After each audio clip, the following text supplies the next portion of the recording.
Hello and welcome दोस्तों, एक बार फिर से स्वागत है आप सभी का हमारे क्लासेस में। तो भाई उम्मीद है तुम्हारी तैयारी अच्छी चल रही होगी, है ना, और आप लगातार दिल्ली पुलिस की तैयारी करते रह रहे होंगे।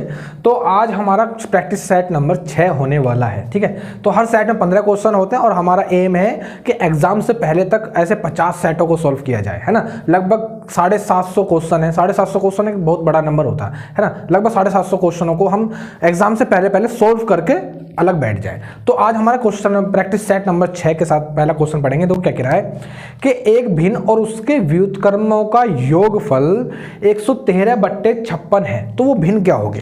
भिन्न जब भी होती है तुमको पता है कि अंश बट्टे हर के रूप में होती है। भिन्न अंश बट्टे हर के रूप में कोई भी भिन्न होती है। तो भिन्न अगर अंश बट्टे हर के रूप में, तो मैंने मान ली भिन्न x/y है। ठीक है, और इसका व्युत्क्रम क्या होता है भाई? व्युत्क्रम क्या होता है? व्युत्क्रम क्या होता है? तुम कह रहे हो भाई व्युत्क्रम होता है इसका उल्टा। व्युत्क्रम क्या होता है? उल्टा, यानी व्युत्क्रम होगा y/x। ठीक है, उसने हमसे कहा है कि वो भिन्न और उसको व्युत्क्रम दोनों का योगफल, यानी योगफल का मतलब x/y प्लस y/x, दोनों को जोड़ करके 113/56 आता है। तो वो भिन्न बतानी है। इसे थोड़ा सा और सॉल्व करेंगे तो यहाँ नीचे दिखाई दे रहा है एलसीएम लोगे xy हो जाएगा, इधर गुणा कर दोगे तो ये हो जाएगा x² प्लस इसकी इधर गुणा कर दोगे तो ये हो जाएगा y² बराबर में हो जाएगा 113/56। ठीक है, अब भिन्न का मतलब एक चीज और समझ लो, जब भी तुम भिन्न को करते हो सोल्व तो ये लगभग अभाज्य सहअभाज्य संख्याएं होती हैं। सहअभाज्य नहीं, मतलब एक ऐसी अभाज्य संख्या जो आपस में ना कटेंगी। जैसे मान लो ऊपर अगर 3 लिखा हुआ तो नीचे 10 लिखा होगा, है ना। ऊपर अगर मान लो 5 लिखा हुआ तो नीचे 12 लिखा होगा। ऊपर अगर मान लो 2 लिखा हुआ है तो नीचे 7 लिखा होगा। यानी एक दूसरे के टेबल में ना, यानी एक दूसरे से ना कटे, ये तब होता है भिन्न। अगर मान लो नीचे लिखा हुआ, ऊपर लिखा हुआ 4, नीचे लिखा हुआ है 10, तो इसको और काट सकते हैं भिन्न को, यानी ये हो जाएगा 2/5 और भिन्न को काट सकते हैं, यानी और छोटा कर सकते हैं। चलो ये थोड़ी काम की चीज है। अब मुझे यहाँ पे देख के बताओ ऐसी संख्याएं जो उनका गुणनफल जिनका गुणा करके 56 आ जाए। 2 ऐसी संख्याएं बताओ जिनको गुणा करके कितना आ जाए? 56 आ जाए। तो तुमने कहा भाई 7 और 8 ले लो। ठीक है, किसी ने कहा भाई 4 और 14 ले लो। किसी ने कहा 4 और 14 ले लो। लेकिन 4 और 14 क्यों नहीं ले सकते? क्यों नहीं ले सकते? क्योंकि मैंने ये तुमको एक रीजन बताया है ना, कि भाई ऐसी संख्याएं नहीं ले सकते जो एक दूसरे के टेबल में आती हो, है ना। तो 7 और 8 हो जाएंगी, तो 7 इसमें x की वैल्यू हो जाएगी और 8 तुम्हारी y की वैल्यू हो जाएगी। अगर इससे भी संतुष्ट नहीं हो तो यहाँ पे x की वैल्यू 7 रख के ऊपर y की वैल्यू 8 रख करके दोनों चेक कर लोगे तो 113 इसका आंसर आना चाहिए। ठीक है, यानी भिन्न क्या हो जाएगी? भिन्न क्या हो जाएगी तुम्हारी? 7/8 भिन्न हो जाएगी। या तो ये आंसर होगा या फिर 8/7 या फिर ये होगा। दोनों में से जो सा भी ऑप्शन में दे रखा होगा वो राइट आंसर हो जाएगा। वही नेक्स्ट पढ़ने वाले हैं क्वेश्चन नंबर 2। देखो क्या कह रहा है कि एक परीक्षा में 92% छात्र उत्तीर्ण हुए। उत्तीर्ण का मतलब पास हो गए, और 480 छात्र अनुत्तीर्ण यानी फेल हो गए। तो उस परीक्षा में कुल कितने छात्र शामिल हुए थे? हमने मान लिया कि उस परीक्षा में 100% बच्चे शामिल हुए। 100% बच्चे शामिल हुए, उसमें से 92% बच्चे पास हो गए, ये हो गए पास। ठीक है, बचे हुए कितने? 8%। बचे हुए कितने? 8%, ये हो गए फेल। और फेल वालों की संख्या हमको दे रखी है, कितनी दे रखी है भाई? 480। यानी फेल वालों की संख्या दे रखी है 480। ये कितने प्रतिशत के बराबर है? 8% के बराबर है। इनटू अगर मान लो वो पूछता तुमसे कि पास हुए विद्यार्थियों की संख्या, तो 92 से मल्टीप्लाई कर देते। उसने पूछी है कुल विद्यार्थियों की संख्या, तो 100 से मल्टीप्लाई कर देंगे। 4 से काटूंगा कितनी बार कट जाएगा? 60। और 8 से काटेंगे 8 6 48, 60 बार कट जाएगा। 60 इसमें गुणा करूंगा तो कितना आ जाएगा? 6000 इसका राइट आंसर आ जाएगा। तो नेक्स्ट पढ़ने वाले हैं क्वेश्चन नंबर 3। देखो कि एक बल्लेबाज अपनी 11वीं पारी में 77 रन बनाता है। ठीक है, जिससे उसके औसत 3 बढ़ जाता है। जिससे उसका औसत क्या होता है? 3 बढ़ जाता है, पहले से 3 बढ़ जाता है। तो 11वीं पारी के बाद उसका नया औसत कितना? अब उसका नया औसत की बात करेंगे। हमने मान लिया, क्या मान सकते हैं कि उसका पहले का औसत x रहा होगा। पहले का औसत क्या रहा होगा भाई? x रहा होगा। ऐसा क्यों कर रहे हैं? क्योंकि औसत दे नहीं रखा, x रहा होगा पहले का औसत। ठीक है, जब उसने वो 11वीं पारी खेली, 11वीं पारी के बाद उसका औसत कितना हो जाएगा? 11वीं पारी के बाद उसका औसत कितना हो जाएगा, तुम कह रहे हो भाई उसका औसत हो जाएगा 11वीं पारी के बाद x में 3 जुड़ जाएगा, क्योंकि उसने कहा कि भाई 11वीं पारी खेलने के बाद उसका औसत 3 बढ़ जाता है। और ये जो है ये तुम्हारा 10 पारी का औसत है, कितने का है, 10वीं पारी तक का औसत है। ये 10वीं पारी तक का औसत है, ये 11वीं पारी का औसत हो गया। अब तुमको एक चीज पता है, क्या पता है कि अगर मैं संख्या की गुणा औसत में कर दूं तो योगफल मिल जाएगा। संख्या की गुणा औसत में कर दूं तो क्या मिल जाएगा, योगफल मिल जाएगा। यानी उसकी 11 पारियों का रन, 11 पारी इंटू उसका औसत, 11 पारियों के रन ये हो गए x + 3 और 10 पारियों के रन ये हो गए, यानी 10 की गुणा उसके औसत में गुणा कर दो। ठीक है, 11 पारियों की गुणा उसके औसत में, 10 पारियों की गुणा उसके औसत में, तो ये 11 पारियों के रन हो गए, ये 10 पारियों के रन हो गए। अगर मैं माइनस कर देता हूं तो मुझे मिल जाएगा 11वीं पारी में बनाए गए रन, जो कि हमको दे रखे हैं कितने, 77।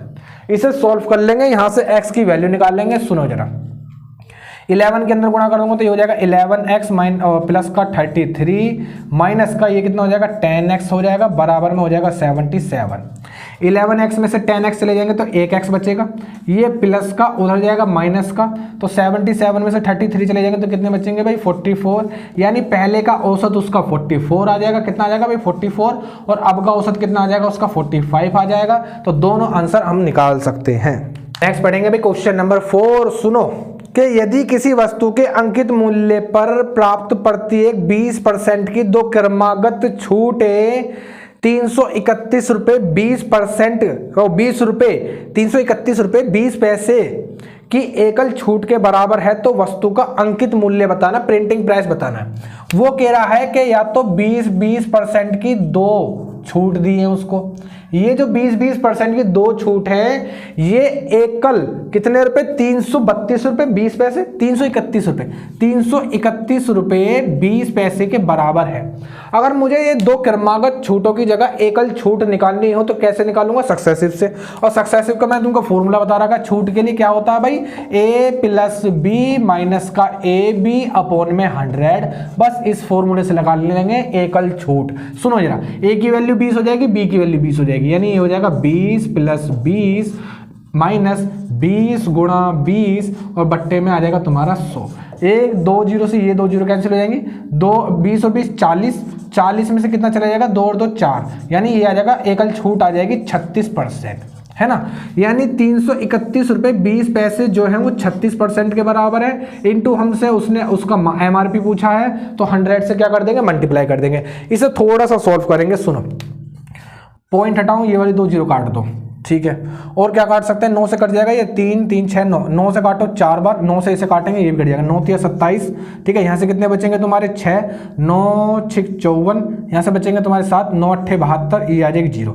4 से काटो इसे, 4 9 36, यहाँ से कुछ भी नहीं बचेगा, 4 दूनी 8 और ये 0 ऐसी आ जाएगी, यानी 920 रुपये उसका MRP यानी अंकित मूल्य हो जाएगा।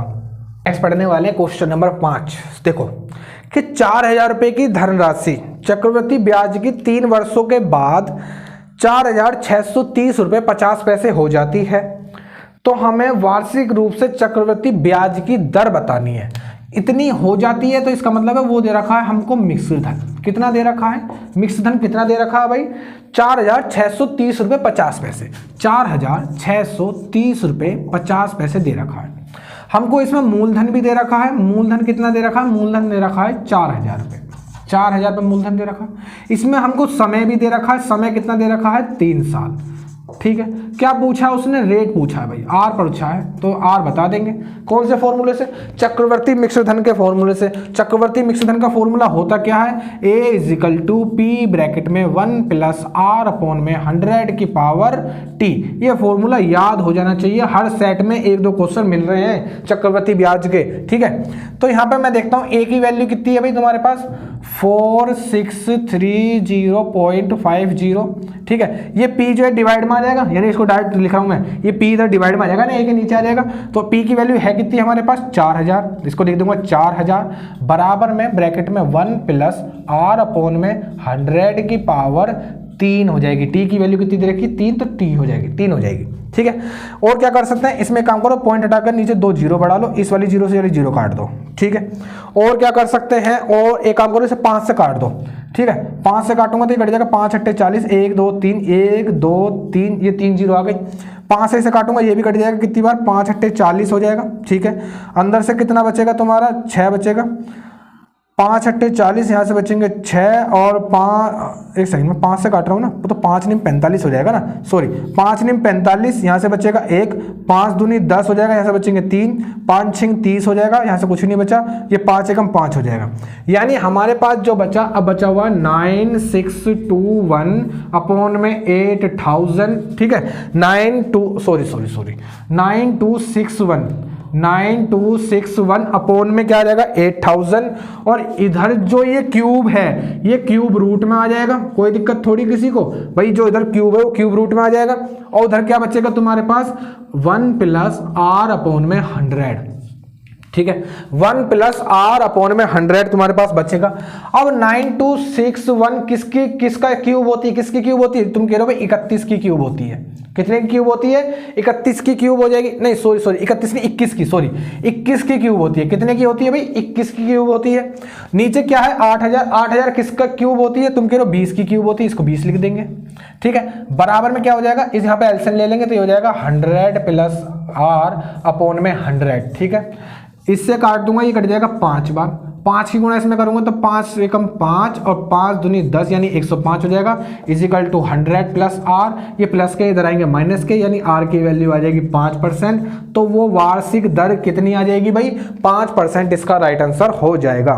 तो भाई नेक्स्ट पढ़ने वाले क्वेश्चन नंबर 6, देखो क्या कह रहा है कि कुछ व्यक्ति प्रतिदिन 9 घंटे कार्य करके किसी कार्य को 34 दिनों में पूरा कर देते हैं। ठीक है, यदि व्यक्तियों की संख्या में 40% कमी कर दी जाए तो शेष व्यक्तियों को 51 दिन में उसी कार्य को खत्म करने में हर दिन कितने घंटे काम करना पड़ेगा। हमने मान लिया कि शुरुआत में 100 व्यक्ति लग रहे हैं, मान लिया शुरुआत में 100 व्यक्ति लग रहे हैं, और ये 100 व्यक्ति हर दिन 9 घंटे काम करके 34 दिनों में खत्म कर देते हैं। हर दिन 9 घंटे काम करके 34 दिनों में किसी काम को खत्म कर देते हैं। तो ये आ गया तुम्हारा टोटल वर्क। आगे हमसे कह रहा है कि यदि व्यक्तियों की संख्या में 40% की कमी कर दी जाए, 100 में से 40% कम कर दिए, इसका मतलब कितने व्यक्ति लग रहे हैं, अब 60 व्यक्ति लग रहे हैं।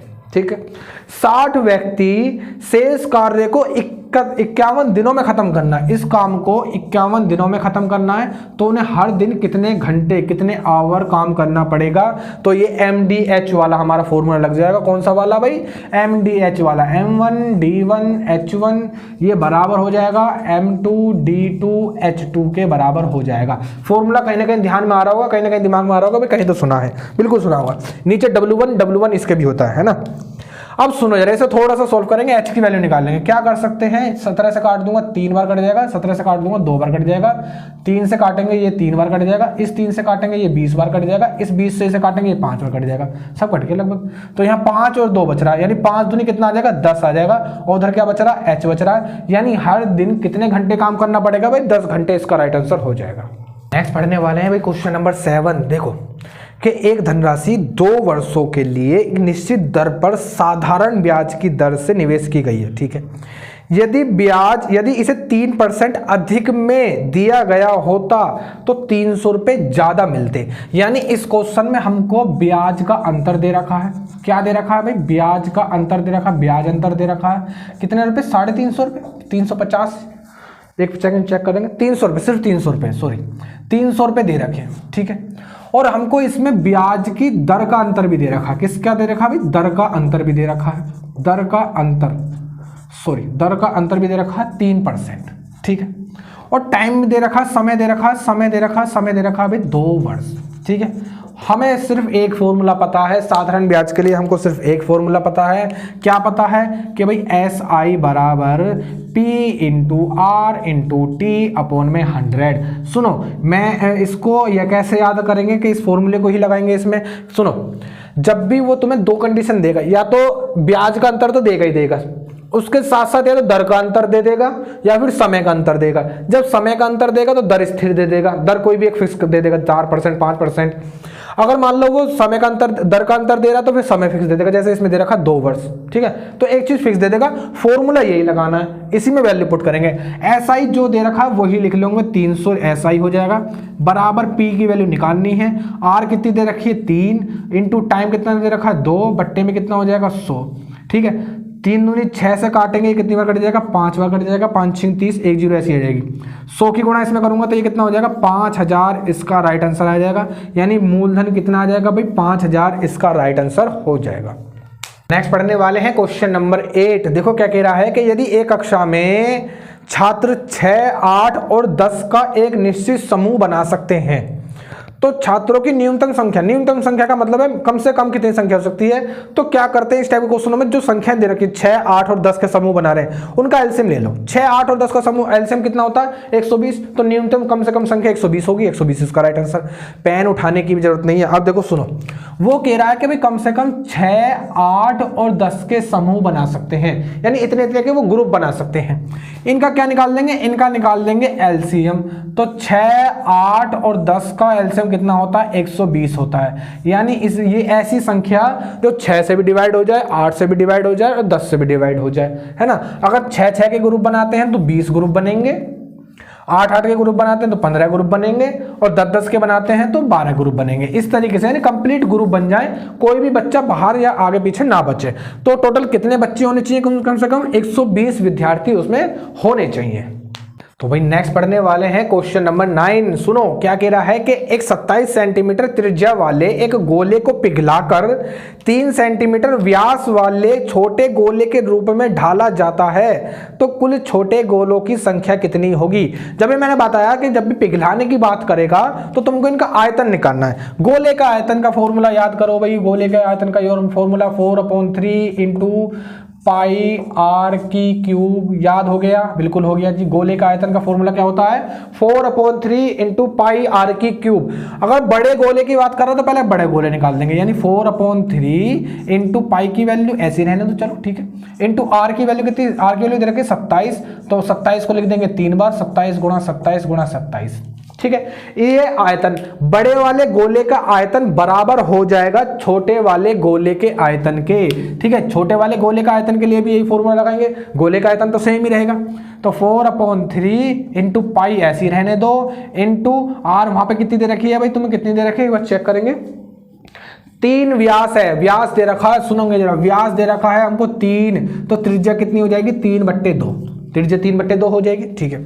यानी 3 बार लिख देंगे 3/2, 3/2 और 3/2, और इंटू क्या कर देंगे, इंटू कर देंगे n क्या है, n है हमारी गोलों की संख्या, ठीक है। क्योंकि ये बड़ा गोला है, ये छोटे गोले हैं, तो इतने कितने बनेंगे वो n हमको फाइंड करना है। सुनेंगे जरा, इसको सॉल्व करेंगे तो इसमें देखो 4/3 से 4/3 कैंसिल, पाई से पाई कैंसिल, 3 से काटूंगा ये कट जाएगा 9 बार, 3 से ऐसे भी काटेंगे ये भी 9 बार कट जाएगा, ये भी 9 बार कट जाएगा, यानी 9 ये कितना हो जाएगा 729, तो ऊपर आ गया, और ये इधर गुणा हो जाएगी, यानी ये डिवाइड वाली चीज जो है ये इधर आ जाएगी, कितनी 2 दूनी 4 दूनी 8, इसकी गुणा 8 से और हो जाएगी, यानी 8 नहीं 72 का 2 हासिल गए 7, 8 दूनी 16, 16 और 7 कितना होता है भाई 23 हासिल गए 2, 8 7 56, 56 और 2 कितना हो जाएगा 58, यानी 5832 गोलों की संख्या आ जाएगी।